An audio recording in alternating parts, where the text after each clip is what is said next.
తిండి పిచ్చి అత్తాకోడళ్ళు సత్యవతి, భార్గవి ఇద్దరు కలిసి తినడానికి డైనింగ్ టేబుల్ దగ్గరికి వచ్చారు. కూర్చోవే కోడలా, ఎప్పటి నుండో ఆకలి అంటున్నావు కదా, నీ బాధ చూడలేక నేను వంట చేశాను. కడుపు నిండా తిందువు, కూర్చో, నేను నీకు వంటన చేస్తాను. మీరు కూడా కూర్చోండి అత్తయ్య, మీరు ఆకలి తట్టుకోలేరు కదా, నేను మీకు వంటన చేస్తాను. వద్దులేవే కోడలా, నేను వండిస్తాను, నువ్వు కూర్చో అని అత్త సత్యవతి మాట విని కోడలు భార్గవి కూర్చుంటుంది. కోడలి ముందు వాటర్ గ్లాస్ పెడుతుంది, ఆ తర్వాత ప్లేట్ పెడుతుంది. వెంటనే ఒక గిన్నె మీద మూత తీస్తుంది. అందులో పిడికిలంతా అన్నం, చిన్న స్పూను ఉంటుంది. అది చూసి షాక్ అవుతుంది కోడలు భార్గవి. కళ్ళు తిరగడంతో ప్రాణం తిరిగినట్టవుతుంది. కింద పడిపోతూ ఉండగా అత్తను గట్టిగా పట్టుకుంటుంది. వెంటనే అత్త సత్యవతి ఇలా అడుగుతుంది, ఏంటే కోడలా, ఏదైనా విశేషం ఉందా? అబ్బాయికి ఫోన్ చేయనా? ప్రభుత్వ ఆసుపత్రికి వెళ్దాం, అసలే 3 కిలోమీటర్లు నడవాలి. అబ్బా అత్తయ్య, అలాంటిది ఏమీ లేదులే, మీరేం కంగారు పడకండి. మీ చెదలు పట్టిన డబ్బులను నేనేమి అడగను. ఆ మాట విని ముఖం ముడుచుకుంటుంది అత్త సత్యవతి. అత్తయ్య, ఆ గిన్నెలో ఉన్నది పిడికిలన్నం, మళ్ళీ అందులో చిన్న స్పూన్. మరి కూరేం చేశారత్తయ్య అని అడగగానే అత్త సత్యవతి ఏం మాట్లాడకుండా మరొక గిన్నె మీద మూత తీస్తుంది. అందులో కారం కలిపిన గ్లాస్ నీళ్లు కనిపిస్తాయి. వాటిని చూసి తల పట్టుకుంటుంది కోడలు భార్గవి. ఎందుకే అలా తల పట్టుకుంటావు? ఈ స్పూన్ తో అన్నం వేసుకొని ఒక్కొక్క మెతుకు ఆ చారులో కలుపుకొని తింటే చాలా బాగుంటుంది. మనది మనం కాపాడుకోవాలి కోడలా, ఖర్చు చేసుకోకూడదు.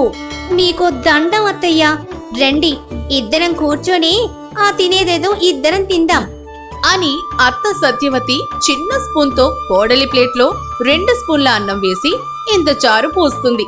ఆ తర్వాత ఆమె కూర్చొని ప్లేట్ వేసుకుని 1 స్పూన్ అన్నం పెట్టుకొని కొద్దిగా చారు పోసుకుంటుంది. ఇద్దరు ఒక్కొక్క మెతుకును తింటూ మంచినీళ్లు తాగుతూ ఉంటారు.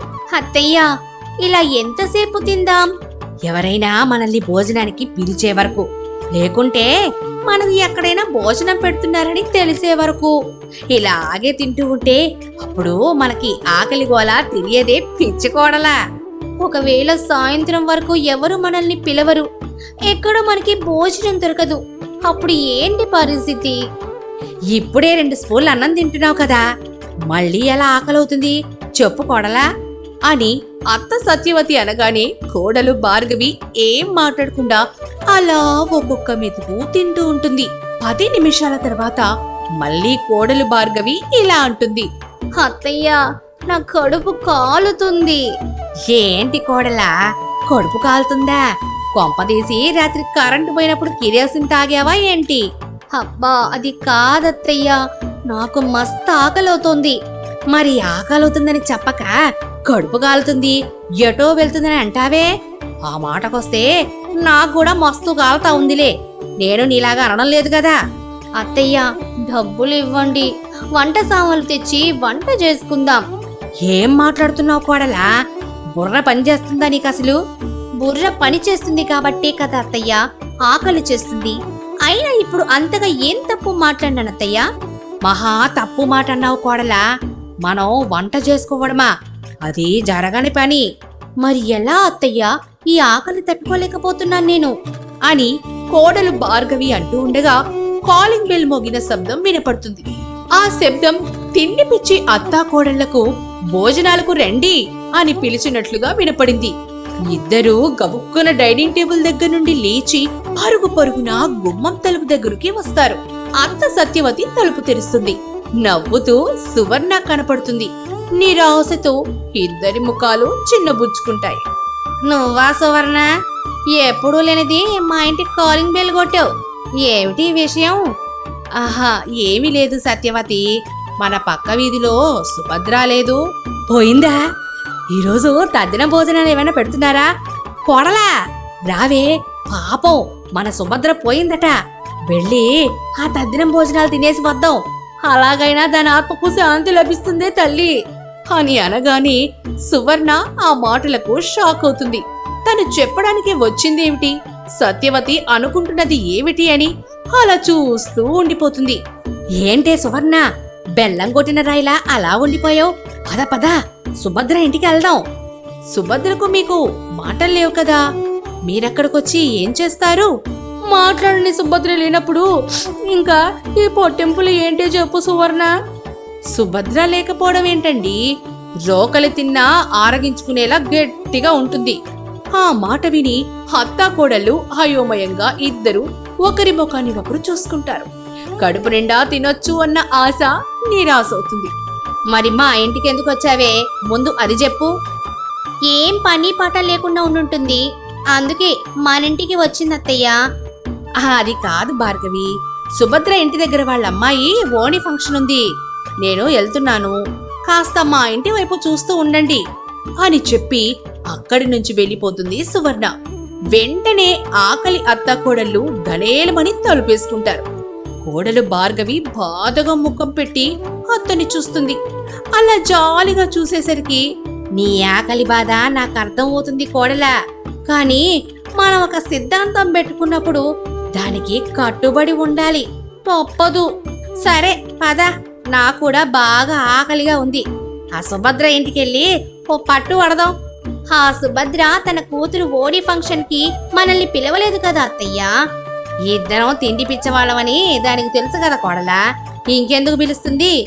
మరి ఇప్పుడు ఎలా వెళ్తాం అత్తయ్య? నడుచుకుంటూ కోడలా, నువ్వు పద అని చెప్పి భార్గవిని తీసుకుని సుభద్ర ఇంటికి వెళ్తుంది అత్త సత్యవతి. సుభద్ర ఇంటి దగ్గర టెంట్ వేసి ఉంటుంది. ఇంకా ఫంక్షన్ హడావిడి మొదలు కాలేదని అర్థం చేసుకున్న అత్తయ్య సత్యవతి, చూడవే, ఆ సుభద్ర కంట పడకుండా వంటలు ఎక్కడో తెలుసుకుని తినేసి వెళ్దాం పదా. అలాగే అత్తయ్య అంటూ ఇద్దరూ కలిసి ఇంటి వెనక ఉన్న వంటల దగ్గరికి వస్తారు. అక్కడ పనివాడు అన్ని సామాన్లు సర్దుతూ ఉంటాడు. 2-3 పెద్ద పెద్ద గిన్నెలు కనపడతాయి. వాటిని చూడగానే ఒక దానిలో అన్నం, మరొక దానిలో చికెన్, వేరొక దానిలో మటన్ ఉన్నట్లుగా ఊహించుకుంటారు తిండి పిచ్చి అత్తా కోడళ్ళు. వెంటనే వాళ్ళ నోటి నుండి లాలాజలం కిందకి కారుతూ ఉంటుంది. ఇంతలో పనివాడు వాళ్ళ దగ్గరికి వస్తాడు. చెప్పండి మేడం, ఏం కావాలి? ఎవరు మీరు? అసలు ఇక్కడికి ఎందుకు వచ్చారు? ఏం లేదు, చూడు బాబు, వంటలన్నీ రెడీ అయినట్టేనా? రెడీ అయినాయి మేడం. ఇంతకు మీరెవరో చెప్పలేదు. నేనా? నేను ఈ ఫంక్షన్ కు వచ్చిన పెద్ద ముత్తైదువులే. ముందుగా భోజనం మాకు పెట్టడమే ఆనవాయితీ. మీ అమ్మగారు చెప్తే ఇక్కడికి వచ్చాం మేము, లేకపోతే మీరు ఇక్కడ వంటలు చేస్తున్నారని మాకేం తెలుసు చెప్పు బాబు. ఆ మాటలు నిజమే అనుకుంటాడు ఆ పనివాడు. వెంటనే వాళ్లకు భోజనం పెట్టడానికి ఒక టేబుల్, 2 కుర్చీలు సిద్ధం చేస్తాడు. అలాగే మేడం, మీరు అలా కూర్చోండి అని చెప్పి అక్కడికి వెళ్ళిపోతాడు పనివాడు. అత్తా కోడలిద్దరూ 2 కుర్చీల్లో కూర్చుంటారు. పనివాడు ఆకులు వేస్తాడు. అన్ని 2 ప్లేట్స్ తీసుకొనొచ్చి వాళ్లకు వడ్డన చేస్తాడు. అన్నం, చికెన్, మటన్, ఎగ్స్, ఫిష్, ఇలా అన్ని వండిన అన్ని పదార్థాలు వడ్డన చేస్తాడు. అత్తా కోడలిద్దరూ చేతులు జోడించి, దేవుడా, ఎంత తిన్నా మాకేం కాకుండా చూసుకో తండ్రి, మా కడుపులో కొంచెం ఖాళీగా ఉండేటట్టుగా చూడు స్వామి అని ఇద్దరూ వేడుకొని తినడం మొదలు పెడతారు. 2 నిమిషాల్లో అన్నం, చికెన్, మటన్ తినేస్తారు. పనివాడు అది చూసి ఆశ్చర్యపోతాడు. వాళ్ళని అయోమయంగా చూస్తాడు. అది గమనించిన అత్త కోడళ్ళు ఇలా అంటారు. ఓ బాబు, మరో 2 ప్లేట్లు అన్ని తీసుకోండ్రా అని చెబుతుంది. ఆ పనివాడు వెంటి వంటలను తీసుకొచ్చి వాళ్ళ ముందు టేబుల్ మీద పెడతాడు. అత్తా కోడళ్ళు ఆలస్యం చేయకుండా వాటిని కూడా గబగబా తినేస్తారు. మళ్ళీ ఆ పనివాడు ఆశ్చర్యపోతాడు. 100 మంది తినే ఆహారాన్ని ఈ ఇద్దరు అత్తా కోడలు కలిసి వచ్చినప్పటి నుండి తింటూనే ఉన్నారు. ఈ విషయాన్ని వెంటనే వెళ్లి అమ్మగారికి చెప్పాలి అని పనివాడు ఇంట్లో ఉన్న సుభద్ర దగ్గరికి వెళ్లి అసలు విషయం చెప్తాడు. తిండి మీది సంబురంతో పనివాడు ఎక్కడికి వెళ్తున్నాడో గ్రహించకుండా తింటూనే ఉంటారు అత్తా కోడళ్ళు. పనివాడు చెప్పిన మాట విని సుభద్ర షాక్ అవుతుంది. అక్కడి నుంచి గబగబా వంటకాల దగ్గరికి వస్తుంది. సుభద్ర రావడం అత్తా కోడళ్ళు సత్యవతి, భార్గవి గమనించరు. కంగారు పడుతూ, కోడలా, సుభద్ర ఎంతో ఆవేశంగా వస్తుందే, తిన్నది చాలు గాని పద పద. అత్తయ్య, ఇంకా చికెన్ లెగ్ పీసులు అలాగే ఉన్నాయి, వాటిని వదిలిపెట్టి నేను రాలేను. నేను వాటిని తినేసొస్తాను. అయ్యో నా కోడలా, ఇక్కడుండి నువ్వు కోడి కాళ్ళు తినడం కాదే, ఆ సుభద్ర వచ్చి మన తలలు పగలగొట్టి మన మెదడులను తింటుంది అని చెప్పి చెరొక చికెన్ లెగ్ పీసులను పట్టుకొని అక్కడి నుంచి పరిగెత్తుతూ ఉంటారు. వాళ్ళ వెనకాలే సుభద్ర రోకలి బండ పట్టుకొని పరిగెత్తుతూ ఉంటుంది.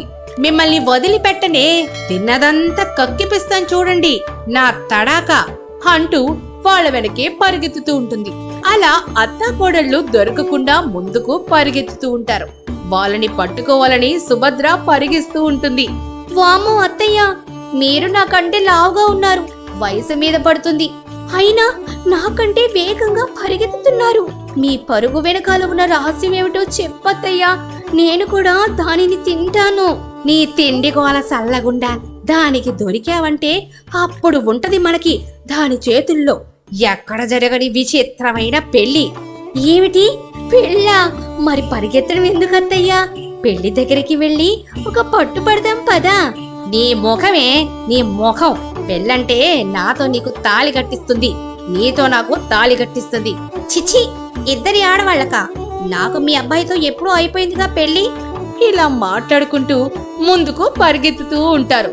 వాళ్ళ వెనకాలే సుభద్ర కూడా రోకలు తీసుకొని పరిగెత్తుతూ ఉంటుంది. Tota Magic TV. Please like, share and subscribe my channel.